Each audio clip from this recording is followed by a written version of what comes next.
Welcome back to the Business Book Club. Great to be here. Today we're doing a deep dive into a really practical framework. It tackles something I think everyone struggles with, actually getting your most important goals done when, daily life just keeps getting in the way. That's right. We're digging into the ideas from the 4 disciplines of execution. Yeah, and this isn't just theory. It's based on a ton of work with actual teams, thousands of them, figuring out why it's so hard to execute strategy. It gets down to some fundamental human stuff. Okay, let's get right into it then. A big concept is this thing called the whirlwind.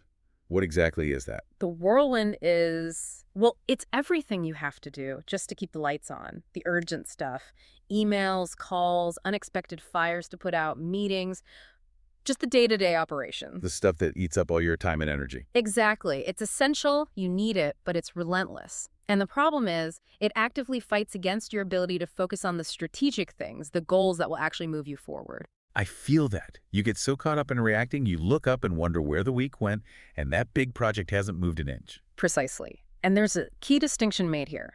Some strategies are stroke of the pen. The boss signs off, money gets allocated, a decision is made, like a big purchase or changing a policy. If you have the authority and resources, it happens. Okay, decision-based. Yeah.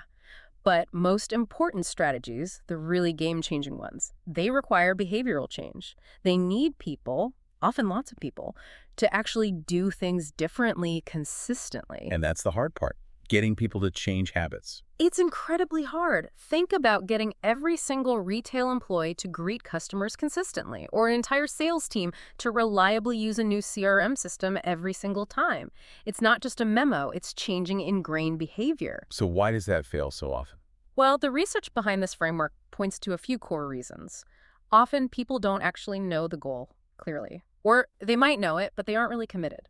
Or maybe they're committed, but they don't know the specific things they need to do differently.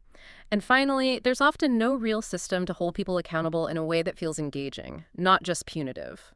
Okay, so you've got confusion, lack of buy-in, no clear actions, and weak accountability, all happening inside that whirlwind. Yeah, I can see why execution stalls. Definitely. And that's exactly where the 4 disciplines of execution, or 4DX, comes in. Right. It's a system designed specifically to help teams execute their most vital goals despite that whirlwind. Okay, a system to fight back against the chaos and the difficulty of changing behavior. What are the disciplines? Right. And discipline is the key word. These aren't just nice ideas. They take consistent effort. The 4 are: 1, focus on the wildly important. Okay. 2, act on the lead measures. 3, keep a compelling scoreboard.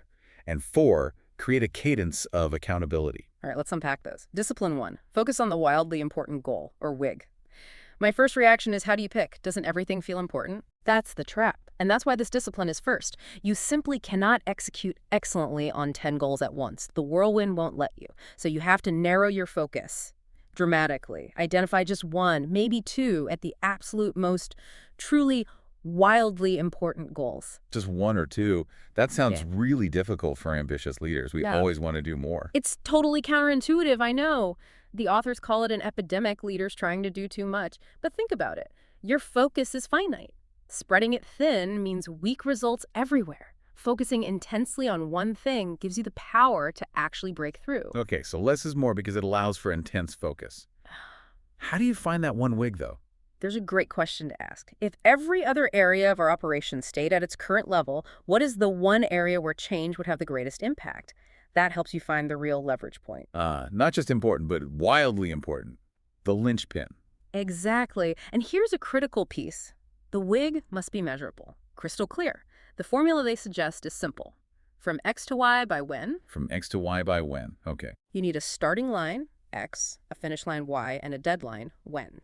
So not just improve inventory turns, but increase inventory turns from 8 to 10 per year by December 31st. Measurable, specific, time-bound, like the classic SMART goals idea, but hyper-focused. Precisely. You know exactly what winning looks like. Think of NASA aiming to put a man on the moon, from Earth X to the moon, Y, by the end of the decade, when, super clear. Or a hotel aiming to lift guest satisfaction scores from, say, 42% to 55% by year-end. That's a WIG. Okay, that makes sense. Define the win clearly. So you've got your WIG. Now, how do you actually make it happen? That leads to discipline too, right? Act on the lead measures. Yes, and this is where a lot of the magic happens, but it requires a real shift in thinking. You need to understand lead measures versus lag measures. Okay, lag measures, though, those are the results, yeah, like the final score you mentioned. Spot on. Lag measures track the success of your WIG. They're things like revenue, profit, customer satisfaction, weight lost. They tell you if you've achieved the goal, but they're history. You can't directly influence last month's sales number today. Right, you can only look at it after the fact. Exactly. Now, lead measures, these are different. They measure the new behaviors or activities that will drive success on the lag measure. The key things are, they have to be predictive of achieving the WIG, and, crucially, they have to be influenceable by the team. Influenceable, meaning the team can directly affect them through their actions right now. That's the core idea. That's where you have leverage. Focusing only on the lag measure, like total output, doesn't give the team anything specific to do differently this week. An example used is a retail store wanting to boost sales, lag. Digging in, they found a huge driver of lost sales was items being out of stock. So a key lead measure became tracking and reducing the percentage of out-of-stock items. Ah, okay, because the team on the floor can actually do things, check shelves, organize the stock room, adjust orders that directly influence that out-of-stock number, which then predicts sales. Precisely. It's predictive and it's influenceable. Or think about safety on a construction site. Lag-reducing incidents. A lead measure might be tracking daily compliance with specific safety rules, wearing hard hats, using safety harnesses. The team can directly influence their compliance today. Right. Or for weight loss, the lag is the pounds lost. But the leads are things like calories consumed and minutes exercised this week. Stuff you control. Exactly. It's finding those few key activities that act like levers on your main goal. That's often the hardest part, identifying the right lead measures, but it's essential. Okay, so we have the WIG, the goal, and the lead measures, the actions that drive the goal. How do you keep this front and center? Keep people engaged week after week? That sounds like discipline 3. Keep a compelling scoreboard. You got it. Think about any game. If you can't see the score, how engaged are you? How do the players know if they're winning or losing, or if their efforts are even working? Yeah, the scoreboard is critical for engagement. Absolutely. And this scoreboard needs to be designed for the players, the team doing the work, not some complex management report. What makes it compelling for the players? A few key things. 1, it needs to be simple. At a glance, anyone should understand it. 2, it must be visible to everyone on the team all the time. 3, it has to show both the lag measure, the WIG, and the critical lead measures. So you see the ultimate goal and the actions driving it. Right. And 4th, and this is vital, it must show where you are, actual performance versus where you should be, target performance. Yeah. That's what makes it a game. It creates tension, focus, and lets you know if you're winning. Actual versus target. Okay, that makes perfect sense. It shows the gap. Exactly. It motivates action to close that gap. It could be a physical whiteboard, a simple chart, even something digital, but visibility and simplicity are key. Someone even mentioned putting a personal scoreboard for steps walked versus target steps right on their bathroom mirror. Huh. Can't miss it there. Simple, visible, shows the game. I like it. It works. It keeps the goal and the necessary actions top of mind. Which leads us perfectly to the final piece, the engine that keeps it all running. Discipline 4, create a cadence of accountability. This is what makes the whole thing stick. Without this discipline, even with the best intentions, the WIG and the scoreboard, the whirlwind will eventually suck you back in. You need a regular rhythm of accountability. Okay, so how does that work? The core mechanism is the weekly WIG session, sometimes called a WIG huddle. It's a dedicated short meeting, like 15-20 minutes max, held every single week. Separate from all the other meetings, Yeah. focused just on the WIG. Absolutely separate. It has a very specific, tight agenda.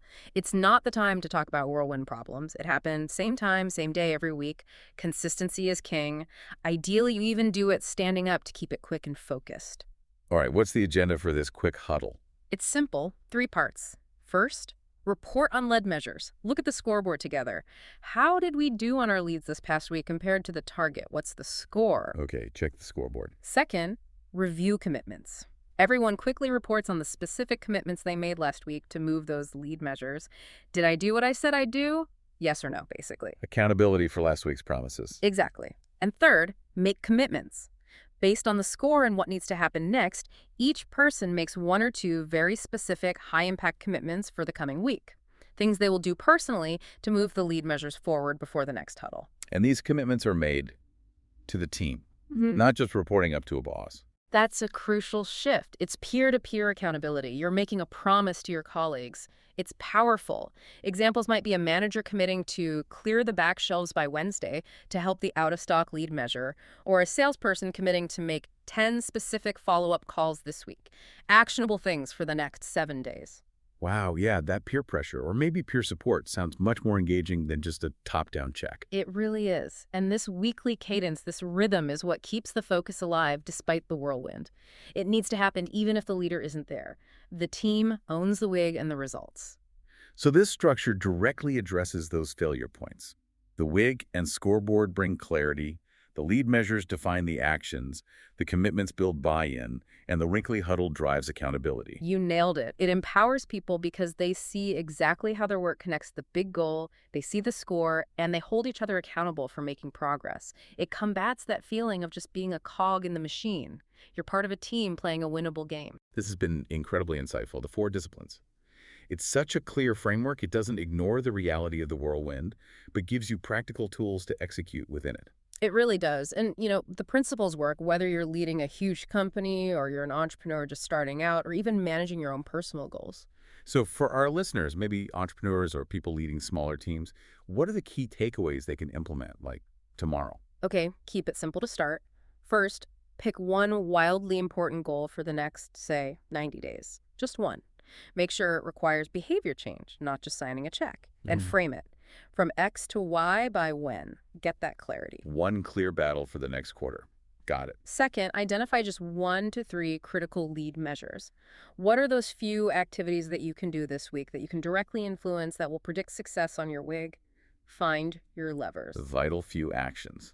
Third, create a simple, visible scoreboard. Doesn't have to be fancy. Track your WIG, the lag, and your lead measures. Show actual versus target. Put it somewhere. You and your team, if you have one, will see it constantly. Keep score. Make it visible. Right. And finally, discipline 4. Create that cadence of accountability. Schedule a short, non-negotiable weekly check-in, maybe 20 minutes. If you're solo, do it with yourself rigorously, or find an accountability partner.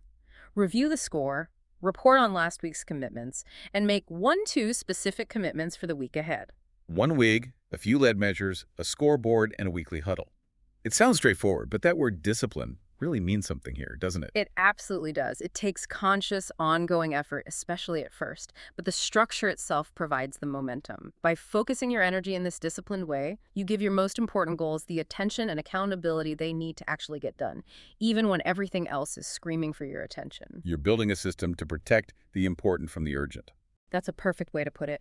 You're carving out space for strategic execution right in the middle of the whirlwind.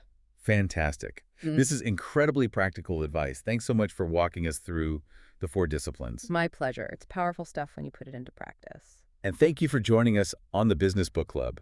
If you found this useful and want more deep dives into ideas that can really make a difference, be sure to subscribe. We'll catch you next time.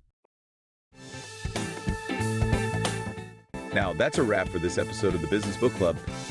If you enjoyed the ride, make sure to subscribe so you'll never miss our next deep dive. Got a favorite business book you'd love us to explore? Let us know. We're always up for a good read. And hey, don't keep all these insights to yourself. Share this episode with a fellow book lover or your work buddy who's always looking to level up. Until next time, keep learning, keep growing, and we'll see you in the next episode.